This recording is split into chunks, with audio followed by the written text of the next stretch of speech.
Salve, turma! Mais um corte do Bopismo. Deixa o like, se inscreve, engaja no vídeo. A gente tá crescendo rumo a 200 mil inscritos. Vamos falar um pouco de Vasco da Gama. Esse foi o 352 com o Pedrosa. Eu queria saber, eu sempre falo isso, cara, que o São Paulo não são 11 jogadores de vermelho, branco e preto. O São Paulo é meu pai e o São Paulo é minha irmã. Quando o São Paulo joga, eles estão comigo. Sim.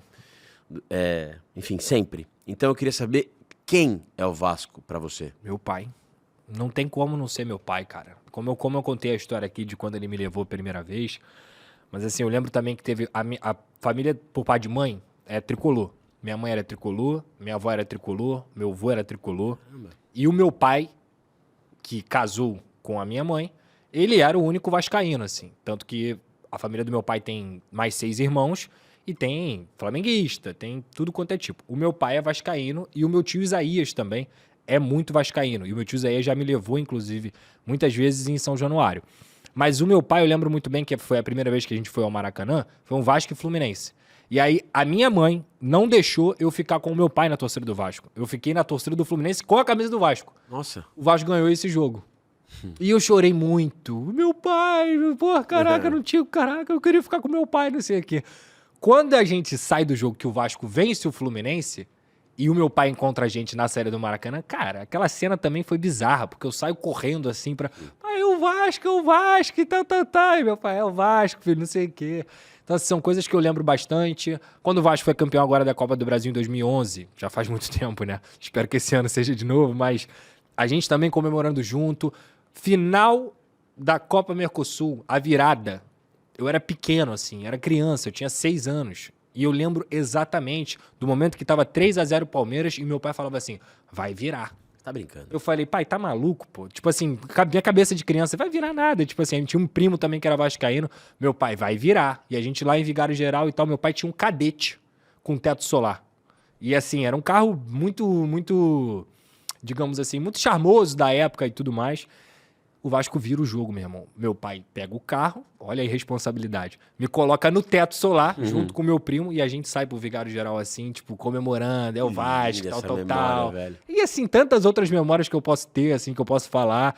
Do dia que eu quebrei meu braço, o Juninho Pernambucano, ele comemorava o gol, ele pegava a camisa e botava na cabeça. Sim, verdade. Ele tinha essa comemoração. E eu, criança ainda, jogando bola no quintal, fiz o gol, botei a camisa na cabeça. Quando eu tirei a camisa da cabeça, eu tava de frente pra parede, quebrei o braço. Caralho. Aí veio meu pai me levar pra... Então, assim, o meu pai, não só no Vasco, cara, o meu pai é tudo pra mim, assim. Meu pai é...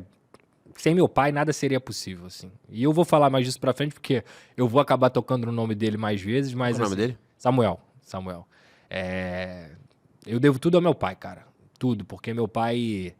Ele também saiu dessa realidade de Vigário Geral, teve a perda da minha mãe, eles não eram mais casados, mas meu pai me pega com 11 anos e pega minha irmã com 9 anos pra gente morar em Vigário Geral com ele, no momento que minha avó já não podia mais cuidar da gente. E a gente morava num quarto, sala, cozinha e banheiro, a gente dividia uma beliche com 3 camas, assim, e meu pai trabalhava o dia inteiro pra dar o básico pra gente, que era escola, alimentação e um pouco de lazer, assim. Eu nunca passei fome, eu nunca passei nenhuma necessidade, mas nunca sobrou nada lá em casa. Então, quando eu olho para o que eu conquistei hoje, com os valores que ele me passou também, e da minha irmã, sem meu pai seria impossível. A gente vê muitas histórias dentro do Brasil que é o pai, né? É mãe e pai. A mãe geralmente assume esse papel, porque os pais abandonam. A gente até costuma dizer que o maior motivo para você olhar para essas pessoas com um pouco mais de carinho é que a maioria dessas pessoas não tem pai. Assim, o pai abandona mesmo, o pai larga e foda-se. E a maioria dos caras fazem isso porque eles têm algum tipo de...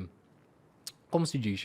De preservação histórica, como se o homem tivesse esse direito, entendeu? E a mãe geralmente tem que se fuder, se desdobrar e viver. O meu pai foi ao contrário. Não que a minha mãe... a minha mãe não foi capaz de conseguir ser a pessoa que ela queria por outras coisas. Meu avô faleceu e ela também se perdeu naquele momento. Mas o meu pai me pegou minha irmã e criou a gente. Então, sem meu pai nada seria possível. Inclusive o Vasco. Quando o Vasco joga, é ele que você... Imagina o orgulho, né, cara, de ter o... Cara, o dia mais... E é engraçado, né? Olha essa história também, como é que é louco, né? A primeira vez que eu fui a São Januário, com o meu pai, comigo já sendo o Lucas Pedrosa, digamos assim, ele não sabia que eu já era o Lucas Pedrosa. Porque no início da minha trajetória, ele não queria que eu fizesse jornalismo. Ele queria que eu fizesse outra faculdade, engenharia e tudo mais. Porque como um pai, ele tinha medo de eu não conseguir vencer financeiramente. Como ele já vinha de uma realidade difícil e ele conseguiu, depois que eu tinha uns 15, 16 anos, ele melhorou muito, ele trabalhava numa gráfica de ouro, meu pai era gráfico, meu pai trabalhou na JB e tudo mais, de office boy, e depois ele foi crescendo dentro da empresa, ele queria me proteger de não passar as coisas que ele passou, sabe? Então ele queria que eu fizesse uma coisa que me desse mais dinheiro. E a gente brigou, porque eu queria fazer jornalismo, eu falo, cara, não adianta, eu vou trabalhar para poder fazer a faculdade, não interessa. Se você não quer me ajudar, não interessa, eu vou fazer. Então a gente ficou muito tempo assim da minha fase de adolescente ali com 17, 18 até meus 22, 23, brigado mesmo, assim. A gente brigava muito. E era uma tristeza muito grande, assim, porque ele não conseguia entender que era aquilo ali que eu queria pra mim, sabe? Então teve um dia que eu costumo brincar com ele que eu dei um tapa na cara dele sem luva. Que foi o dia que a gente foi em São Januário, a convite da TIM na época, e a gente foi no camarote. E ele não sabia que as pessoas iam me parar na rua pra me pedir foto. Entendeu? Tipo assim, quando ele olha aquilo ali que a gente tá entrando em São Januário e já era, pô, o Pedrosa do Twitter, tal, ele meio que olha assim pra mim, aí a pessoa, caraca, Pedrosa, porra, vamos tirar uma foto. Pedrosa, vamos tirar uma foto. E ele meio que fica meio sem saber o que fazer, sabe? A partir daquele dia ali, nunca mais a gente discutiu. A gente nunca mais brigou. Pelo contrário, assim, tudo que eu precisava, ele, cara, tá precisando de alguma coisa, tipo assim, de, pô, algum suporte, posso te ajudar em alguma coisa e tal. Então, ali foi uma virada de chave muito grande pra ele. E foi um dia inesquecível pra mim. E foi o Vasco de novo. O Vasco de novo. Foi o Vasco de De novo. novo. Eu queria saber, cara, eu perguntei pra muita gente aqui que torce pra diversos times, perguntei pra palmeirense como é o amor do palmeirense, São Paulino como é o amor do São Paulino, rubro-negro como é o amor do rubro-negro. Eu queria saber como que é o amor do vascaíno, Pedrosa. Não tem nada igual. Nenhum clube do Brasil sobreviveria a tanta tragédia da forma que o Vasco sofreu nos últimos anos e continuaria frequentando o estádio do jeito que o Vasco frequenta hoje. Cara, Bop, a gente tá falando, cara, de um clube que até os anos 2000 ele era tetracampeão brasileiro, ele nunca tinha caído, ele era tricampeão continental, porque o Vasco ganha o Sul-Americano, ganha a Mercosul e ganha a Libertadores. O Vasco tinha um timaço, só com grandes estrelas, grandes craques. Então, a escalada da história do Vasco, ela foi feita muito nessa questão de estamos melhorando. Primeiro veio o Expresso da Vitória, veio o time dos Camisas Negras, que revolucionou o futebol, depois o Expresso da Vitória, aí o Vasco passa pelo Roberto, aí depois do Roberto surge o Romário, surge um Edmundo, e o Vasco só cresce, o Vasco só ganha, o Vasco... Então, os últimos 25 anos, eles são 25 anos de dor, cara. De tragédia. Foi o maior sucateamento de um clube grande do futebol brasileiro, sem dúvida alguma. E a torcida não para, irmão. Sim, São Januário continua sendo lotado todo jogo. E foi assim na Série B, na quinta vez na Série B. Então, cara, o amor do vascaíno, pra mim, com todo respeito a todos os outros clubes, ele é inigualável. Sem a torcida do Vasco, o Vasco não estaria de pé. E digo isso na prática, tá? Na prática, por ter cobrido o clube, quando tem aquele boom de associação ali que o Flamengo é campeão em 2019, o vascaíno coloca 180 mil sócios dentro do Vasco da Gama. Aquilo ali gera pro Vasco cerca de 40 milhões de reais. O Vasco tinha dívidas operacionais. O que significa isso? Conta de luz, conta de água, caminhão de areia, comida, coisas básicas mesmo, para manter o clube de forma operacional. O Vasco só não fecha as portas naquele momento ali, porque a torcida conseguiu fazer essa associação em massa. E eu poderia dar tantos e tantos exemplos assim. Então, eu costumo dizer que não tem torcedor de clube grande no século XXI mais sofrido do que o vascaíno. E quando eu digo isso, não é, para poder diminuir o Vasco nem nada, não. São fatos, cara. São fatos. Um clube caiu 4 vezes e ficou na Série B uma vez. É um clube que só tem um título nacional nos últimos 25 anos. Um clube que tem 2 cariocas. Tirando 2003, tem 2 cariocas em 15 e 16. E pior que viu seus rivais conquistarem tudo. Botafogo, Fluminense, Flamengo. Flamengo nem se fala, mas ainda viu o Botafogo e o Fluminense também. E a torcida do Vasco continua demonstrando, jogo após jogo, que é absurda, pô. Que é absurda. E que é prova disso? Com todo respeito à torcida do Fluminense, que eu acabei de falar aqui, que parte da minha família era, que eu tenho o maior carinho. Vasco e Fluminense agora, cara. O jogo era 50-50, Bob.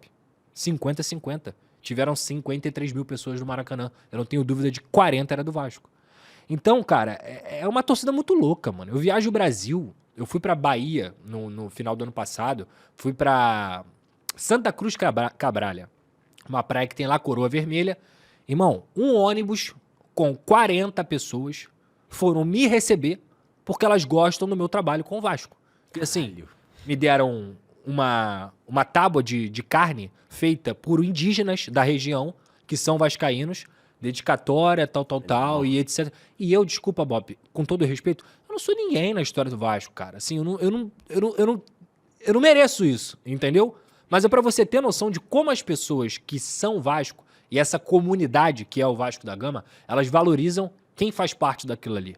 Sem contar a própria história do Vasco, que é uma história de luta, de perseverança, uma história de luta contra o preconceito, de construir o próprio estádio, de construir, de colocar os negros no futebol, os operários também para poder ter sempre essa luta, porque o Vasco é o único clube daqui da Zona Norte. No Rio de Janeiro, tem Flamengo, Botafogo e Fluminense. Zona Sul. O Vasco é um clube da Zona Norte. Então a história inteira do Vasco é uma história de superação. Eu acho que quando o torcedor vascaíno tem essa resiliência e essa perseverança, isso mostra também que a história do Vasco ela se perpetuou na cabeça dessas pessoas. E lembra do que eu falei sobre a dor? Essa geração de vascaíno, ela é a mais louca possível de toda a história, porque ela continua ali. Então é por isso que eu digo que é a que é inigualável. Não tem nada igual, nada igual. Ninguém sofre como a gente, mas ninguém merece tanto ser feliz como a gente também. Bonito, hein? Bonito, velho. Eu tô aqui no Rio de Janeiro há quase 2 meses e eu falei já. O Vasco foi o time que mais me cativou, dos 4 cariocas. Eu vou ser São Paulino em Marte, Saturno, embaixo d'água. Eu vou morrer defendendo o São Paulo Futebol Clube. Mas se dá pra dizer que simpatizo por, depois de 2 meses no Rio de Janeiro, é o Vasco. Eu já falei isso. Vai conhecer o Caldeirão domingo. Vou conhecer o Caldeirão domingo. O Caldeirão. São Paulo vai cometer o crime no domingo. Estaremos juntos, vai ser maravilhoso. Aí.